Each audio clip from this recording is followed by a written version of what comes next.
Hi guys. We're getting up to around mid-March in Bulgaria now. Spring is in the air, and I just wanted to go through um,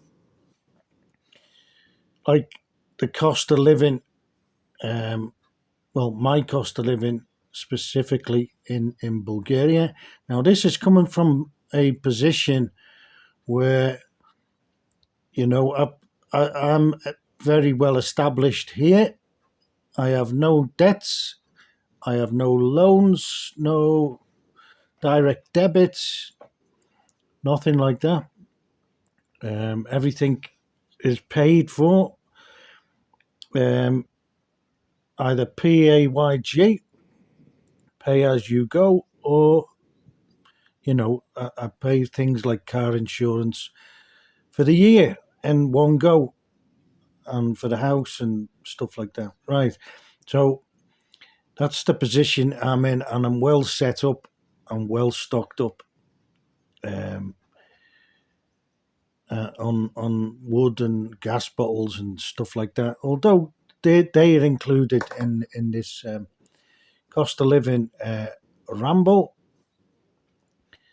So starting with the house, um, it's bought and paid for, and I'm doing things to it as and when. Um, as and when I feel like it's fully livable and everything like that. It's a work in progress, mainly the garden, which is a hobby. I don't really have to do it. I can just keep it under control if I wanted. But I'm doing some projects there that can lead to different things. Like a greenhouse is on the cards, and maybe getting some tanks of fish. Maybe. Anyway, down to the costs. Right, the only real cost I have here to any government or bank or anything like that is the council tax, which is called Danik here, and that is about £20 a year, English money. That's maximum. I think it's a bit less than that actually, but we'll call it £20. And for that, you're getting the bin service, you're getting the street lighting, um, the police who can and the library down the road. We've got a library there. I've never been in it, but like that's one of the services. And the fire service. I don't know how that works actually, but like I say that because there was a house fire up the valley here the other day, and they were up and down. But I'm not sure whether that's included in the council tax. I would imagine it is. I've never heard of anybody paying for the fire services, but like I can't say for sure that that's the case. And right, so that's the one bill. Now the other bills are energy and water. Now the water is, I think, my water works out about £2 a month, something like that, if that. Now my energy consists of wood, gas, and electric. And for the whole year, the three combined is about the wood's about just under £300 English, um, it's €300 for that's for 5 cube of logs. People go through more than that, but like I'm a bit frugal on on the wood, and I've got gas for cooking, which I only use like 3 quarters of the year. The other quarter I'm cooking on the wood burner when that's in operation mostly.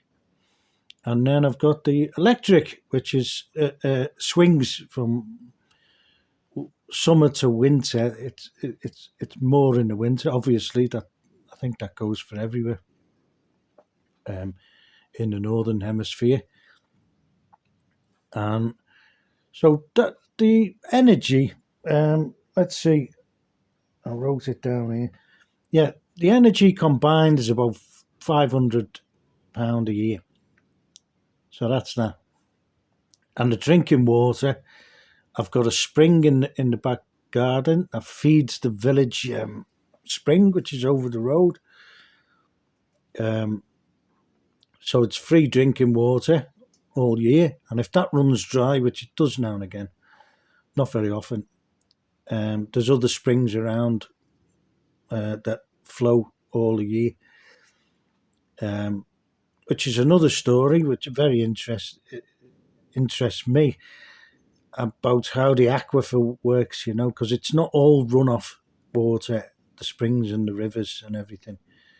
It comes from below somewhere, and quite often comes out, quite high up the mountains, So how that works is it's very interesting, but that's another subject, another day.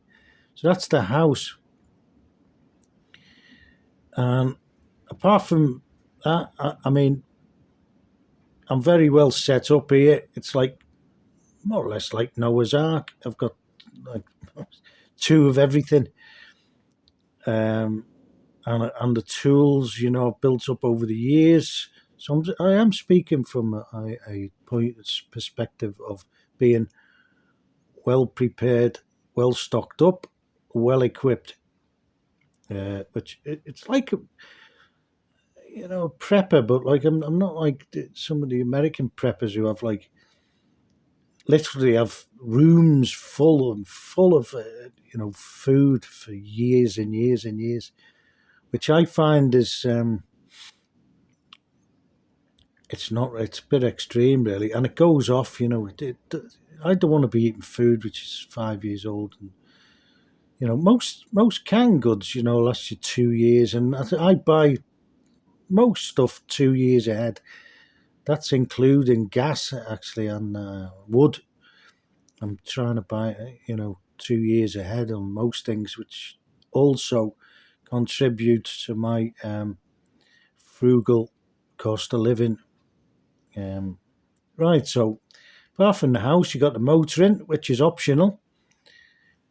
I don't have to have a car, but it'd be a bit difficult without one. And like I've always had a car, so.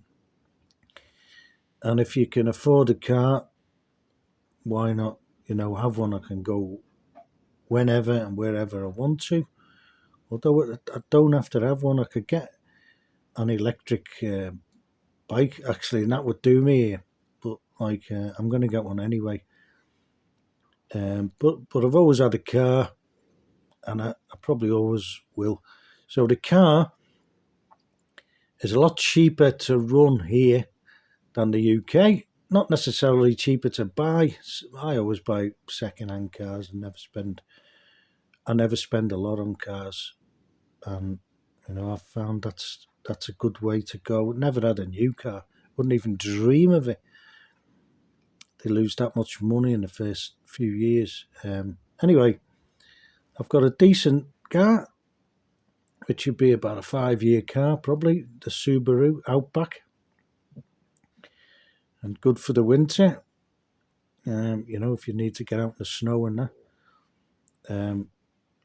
And for that, you're paying the MOT here is about £20 a year. My fuel would never be more than £20 a month.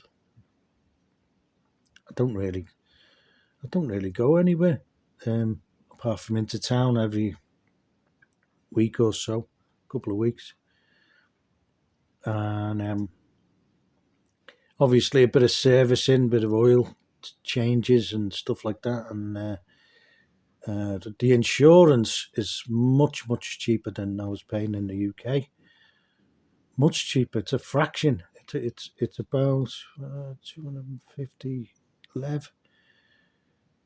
It's about £130 a year. something like that, if that. And then you've got the the road tax thing, which is called the vignette, which is that's around £30 a year. That's like a road tax. And then there's a local tax actually, which um, I don't really know how much it is, because I kind of missed a year, and I think I paid double last year. I'm not sure. I'm not sure how much it is, but there's a local tax paid to the local council for the car. Um, I don't think it's that much, but the actual running of a car here is much cheaper. And the MOT is £20. I think I just mentioned that. So that's that, but that's optional. The car is optional. You could easily get by without one. I could easily live without one here. Right. So that's the car and the house, and then the main thing really then is food, right? And I don't eat out. I don't eat out in restaurants unless very rare anyway.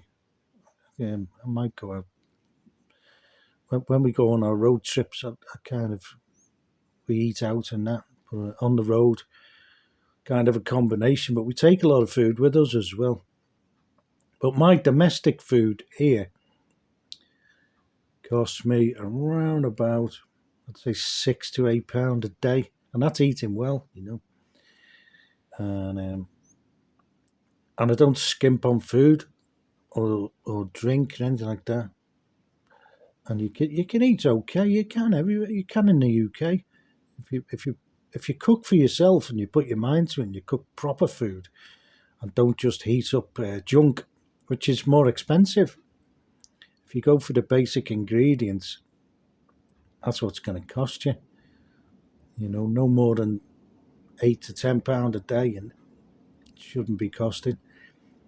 So yeah, so that's about probably my biggest expense. It's about maybe between 2 and 2.5 grand English a year, right? So if you add it all up together, and I mean I know how much you spent last year and the year before, and just by what comes out of the bank, you don't have to do any more sums. If you want to break it down, you can, but like all I have to know is what comes out from January the 1st till January the 1st next year. Now, the last 2 years and the years before that, actually, um,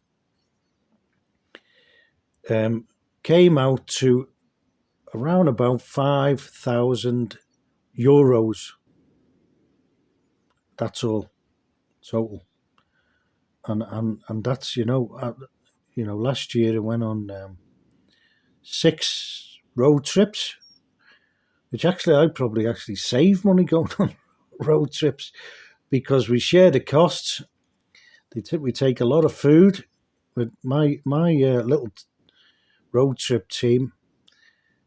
They grow everything, and like on the road we generally have an evening meal somewhere, but like on the road in the day, it's all brought with us. I supply the fridge. I do all the driving, and they bring all the food, and they have food for days and days and days, and usually covers the road trip. And also on the road trips, the car is actually a company car, because my road trip manager, it's his car, and has a good company, and now he's retired, but he has the company car. As I think he's probably still a director or whatever, and the company car, they pay all the diesel as well, so it's great. That's one of his perks of setting up a successful company, and factory, which is still doing very, very well. So that's like a perk he has, but it's carried on, passed on to me and other people. But I do all the work, I do all the driving. He's getting a bit old and he's not well. But so that's the deal there. And then we share the accommodation, which is very cheap in the Balkans. It really, really is. I do a lot of the booking now on booking.com, and you wouldn't believe the stuff. We don't go in peak either. We don't go in peak summer. It's a bit hot for the road trips. We go in mainly in the autumn and the spring. Right, so that's what I live on here, and that's real. That's €5,000 per year, but that's with a lot of setting up over the years, and it counts. When you set up and I don't have to buy anything. I've got bedding everywhere. I've got clothing, good clothing that I've built up over the years. So I'm not spending very much at all, apart from eating on the house, which is dirt cheap.